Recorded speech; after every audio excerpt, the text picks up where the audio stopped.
为了让台湾文学更加更日常，嘛避免民间文学的资产流失，台湾文学馆透过公开竞选，利用数位科技，佮推出新的体感互动游戏。创作者以馆内典藏的李宪忠木雕妈祖形象，用下台湾民间文学节作为灵感，研发出高水活泼的互动游戏，有歌谣、有迷彩、有艺曲啊俗语。和亲子伫精彩趣味的民俗气氛当中冲关找笑料。这样的设计蛮有趣的，我们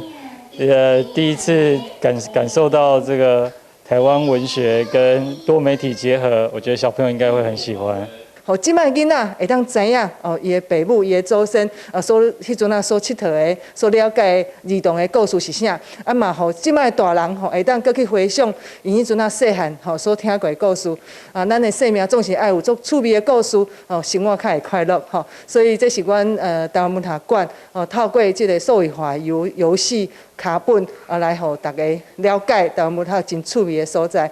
台湾文学馆透过电装片甲数位科技的结合，将四川妖魔鬼怪重新封印的过程，参照李宪忠过去收集维系的台湾民间故事共款，邀请大小朋友来到台文馆地下1楼的文学乐园来亲身体验。展期将到2023年5月。台湾新闻阮子采访报道。